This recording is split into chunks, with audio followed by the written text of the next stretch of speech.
This is a Film Stories original podcast. Mother's Day is almost here, and you can get her the most beautiful time-tested gift around. A watch she can wear every day from Movement. Whether mom's into classic dress watches, rare and refined ceramics, or tried and true bestsellers, Movement has something she'll love. And right now you can save big on the best Mother's Day gift ever with up to 50% off site-wide during Movement's Mother's Day sale at mvmt.com. Again, that's up to 50% off at mvmt.com. We made this.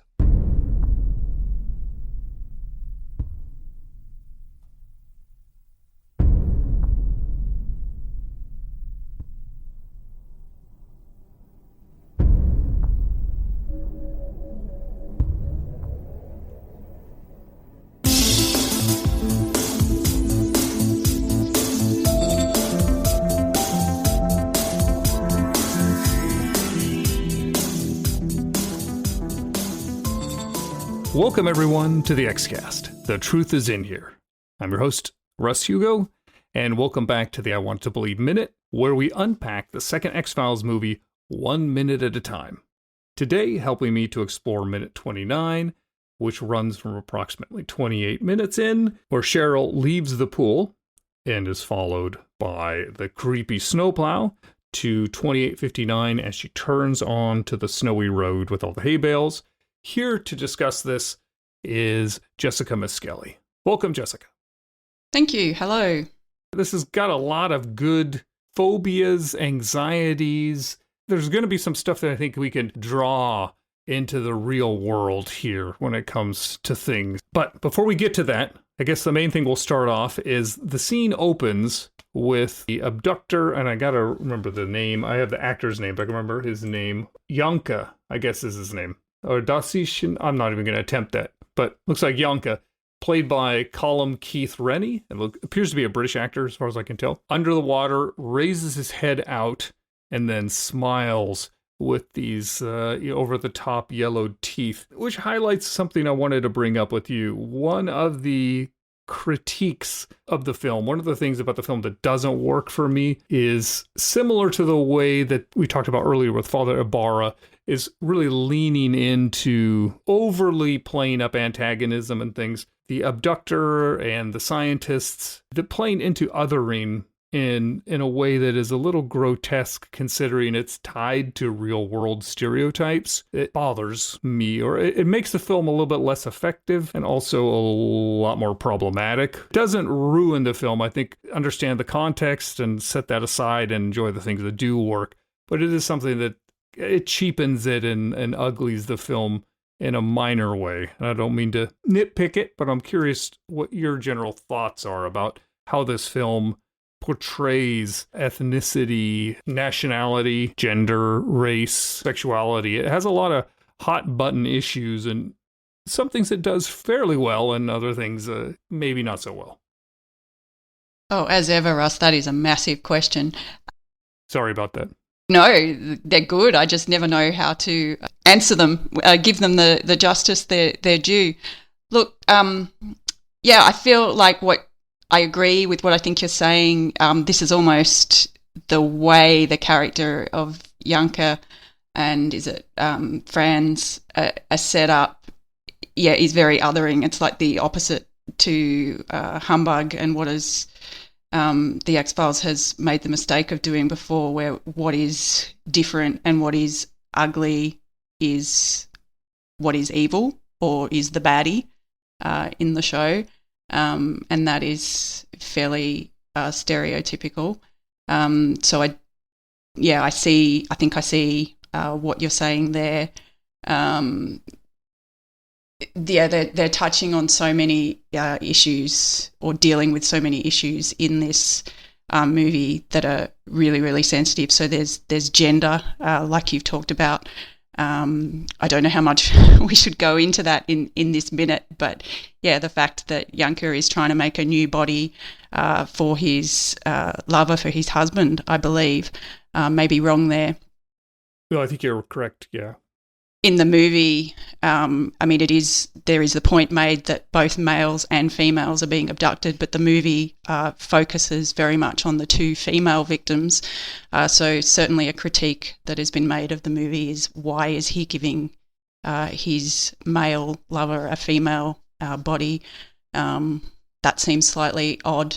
The other thing the big issue in this, theme is a better word, that they deal with in this movie that I'm not sure you did touch on, but I found quite confronting, and I'm sure a lot of people did, was the character of the pedophile priest. Let's just throw in all these really triggering themes and see what we can do with them. And yes, I think the way Father Joe is handled is quite well done.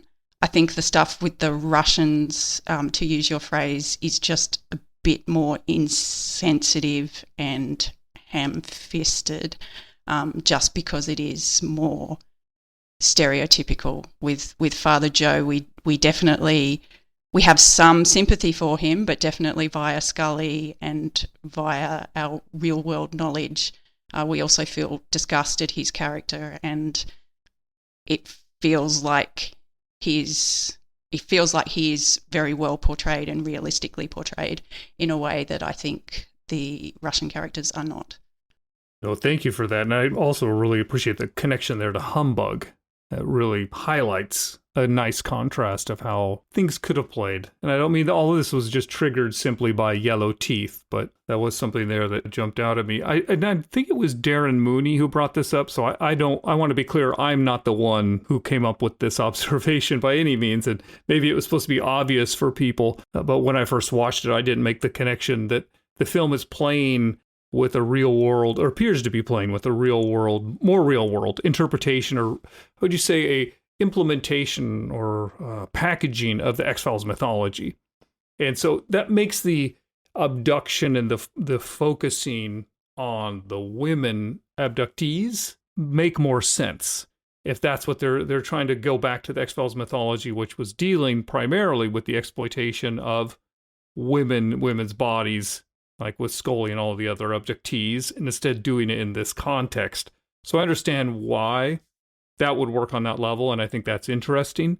And in particular with Cheryl's character and how great she is. But when you add into the motivations that you highlighted, that you were talking about with the husband, and into the potentially touching on trans issues and like that, it gets a little more clunky and complicated and potentially problematic. And it muddies the waters a little bit there. But I think there is a way that somebody could potentially look at it in a good faith argument for why that was being done this way, and this is just a byproduct of sorts. I don't know. It's an interesting part about, and I know it's not necessarily this minute here, but we can't really talk about I Want to Believe properly without talking about this at some point. And I think since this is the only time we're going to have this conversation, I'm glad that we could touch on it a little bit here at least. But going back to that smile, yellow teeth or not, or whatever, horrifying. Also a bit reminiscent of Donny Faster and the way he smirks to himself when he sees Scully leaving the jail, and he fixes on her as his next victim. Awful. Can't disagree. And speaking of past references, Nikki Acox, who plays Cheryl, was previously appeared in the X-Files episode Rush, and is a highlight of this film. And what are your thoughts in general of her performance in this film? I think she's really convincing as just, it almost sounds like a backhanded compliment, and it's not meant to be. She's just a normal woman going about her day and is being unknowingly stalked. And I think she just plays that really, really well. I agree. And the reason I bring it up is often in films, and even the X-Files, this type of character, which seems very real world, potentially a victim who's got a lot of will and, vigor, gusto, of sorts. It's one of those things I think that looks a lot easier than it actually is, because it's not successfully done as often as you think it would be. as a non-actor, watching a performance when somebody does it right like this, it might make it look really easy, but then the more I have to sit here and do these minutes and actually look at the nuances of the performance, particularly later when she's in the box and some of her line delivery there, just realizing this is a really impressive performance. I was really taken aback when I rewatched the film this time, and that was like the standout performance for me. So even though she's not doing a lot in this scene here, I mean, once we get to the abduction and things go on, she gets a little bit more to do. I did want to highlight that because... Yeah, if we're allowed to talk about the ladder scene, yeah, the transformation from just that, she's very not self-conscious in the pool. It's not like if I was acting and I'd be aware the camera was on me, and it would be obvious that I was aware that the camera was on me. She goes from that very non-self-conscious, just normal going about her day to absolutely petrified victim in such a convincing way. Yes, that's something that's very relatable. I mean, it draws you into the viewer like, that is the feeling. It's very easy to empathize with her performance throughout. Something to celebrate. As she leaves the pool building, which is another set I really like, she's standing there and getting into her car, and then right next door, a very loud revving of an engine. And when we first started this minute, I highlighted things that are going to be resonant. This is something for me growing up in a rural place with a lot of people who drove trucks and were trying to perform masculinity through violent sound. Subwoofers and an old CRX, if people remember those nightmares. It's very visceral and, yeah, one of the more terrifying moments of the movie, I'm going to say, for me, because it's so real. Yeah, even before they get out onto the road, just the revving, yeah. It just gets so annoying. It's just because it reminds you of the societal contract is broken down. This is a part of the X-Files that continues in the real world. People may not get abducted every day, but this level of aggressive sound, it's a nightmare. But in all seriousness, what are your thoughts now? We're going to transition from that. You could talk about anything related to the revving of the engine to where the car turns off to, you know, even a little into the being run off the road. Because when we were talking a few minutes ago, talking about the movie in general, you touched on this scene as being something that connected or, bothered you in particular. I'll turn this over to you. What are your thoughts about all of this? Yeah, well, firstly, I grew up with in a place where there was a lot of toxic masculinity, loud masculinity, revving engine masculinity being performed also. Often it wasn't a snow plough, it was some sort of truck with a camera on the top to go shoot kangaroos in the middle of the night. The Wake and Fright mobile, basically? Drag race, yeah. The Australian equivalent. But yeah, I think I spoke on a previous episodes, but just quickly, I mean, we did a lot of driving in isolated areas when I was younger, and it just used to, when we stopped, the quietness and the lack of any population or other people around would often scare me, because I would think, well, if there is anyone around and they're dodgy, then there's no one normal around to run to. And I developed this probably slightly irrational fear, and there were a couple of fairly high-profile abductions, usually when people had stopped next to isolated roads in Central Australia. And there was also a movie that came out, I think it was just the year before this, or very, very recent, to contemporary with this movie, where the theme is a woman who is run off the road in rural Australia and then is murdered. So just this sort of thing, this situation is one of those fears that I've had. It sounds like I have a lot of fears in these last few minutes that we've been talking, but this is certainly one of them. And so this scene I find not hard to watch, but just very, very sickening. I know what's going to happen, so it's not a jump scare, but I just find it sickeningly scary. And it's like, again, Scully being run off the road by a faster and Irresistible as well, which a lot of people would argue is a relatively scary episode as well. So yeah, not a pleasant. I know we're not quite getting into that yet, but we're building up to that part of the scene. No, that's great. No, thanks for sharing. I grew up also in a rural space and can relate to, if somebody's out and about, particularly at certain times of the day, they're behaving, they're driving a certain way, they're doing something, you err on the side of caution. Take a different road just to get away from that individual. Only imagine what kind of anxiety, justifiable anxiety. That's a way to put it. You would have faced. So, yeah. Because this was before mobiles as well. Yes. Where it's common, even if you had reception, you didn't necessarily have your phone. The different times, scary times.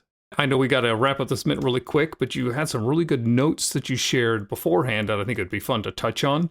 In particular, you were talking a little bit about snow, and driving in the snow was one of those. And did you want to share that and talk about that at all? Yeah, I'll just show my Australian ignorance. Contrary to possibly popular belief, we do get a fair bit of snow here. So where I live, it generally snows once a year, but it doesn't tend to settle. I used to ski a lot every weekend or so, but I have never seen anyone driving as fast on a snowy, icy road as these people are driving. Is that Hollywood, or is that normal once you get used to that much snow and ice every year? Great question.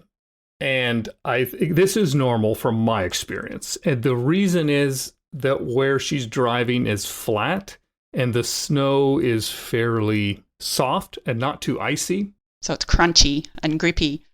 Exactly. And the car that she's driving is good for driving in the snow and probably has chains. And there's an advantage if you're not taking a lot of corners to go at a reasonable speed just to keep the momentum through the snow. Get stuck and start spinning out. That's my experience whenever I've driven. So it's like driving across the creek. That's what we do, driving across creeks. You got to keep the momentum going. Otherwise, the other crosswise momentum will take over. I get it. So I was just ignorant. No, not ignorant. It's just a different, because you have an awareness of what driving in most snowy conditions is like and or icy conditions. I think it's just also that mixed with the fact that your intuition is correct. This is Hollywood, and they're going to ramp up the speed a little bit because they got to make it exciting. But when I've watched it, and I was not surprised in the sense of I've seen a lot of people drive in the snow that way. It just depends on the type of snow you get, I guess. And the other thing you brought up, which I think was really interesting, is the song choice. What were your thoughts on that? I think this is an example of Jess reading much too much into things, but yeah, the song is Memory's Child by, who is it by? Now I've forgotten, Jamison Young. But I actually listened to it incorrectly, so I thought it was Memory's Child as in memory '(S), but it's actually just the plural of memories. So I don't know if what I was originally thinking has any credence at all, but I wondered if it was a deliberate choice. I mean, are we being nostalgic here? Are we thinking back to William, or even less obviously just being nostalgic about the show in general? Or did they just think it was an interesting song? I mean, I don't know if I'm grasping here, but I was struck by the words.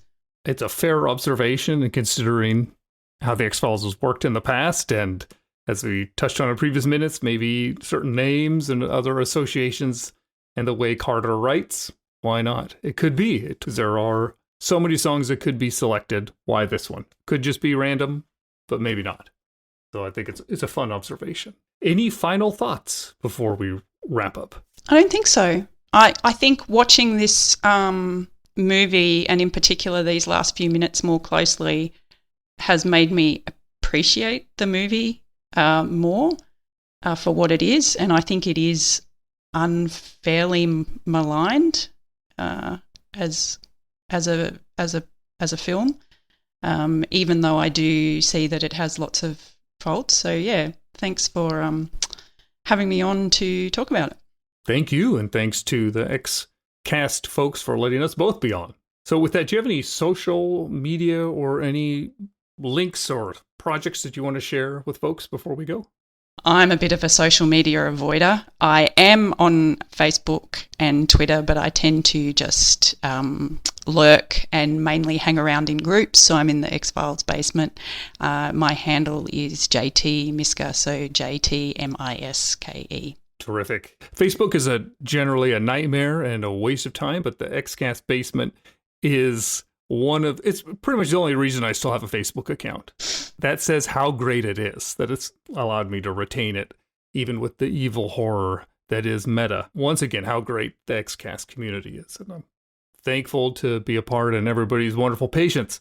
With that, coming up next, Sarah Blair will be back to cover the next block, starting with minute 30, and she'll be joined by the fab Cathy Glinski and Cortlan Waters Bartley. And to be clear, with that modifying adjective of fabulous, that modifies both those names. Until then, always remember, trust no one.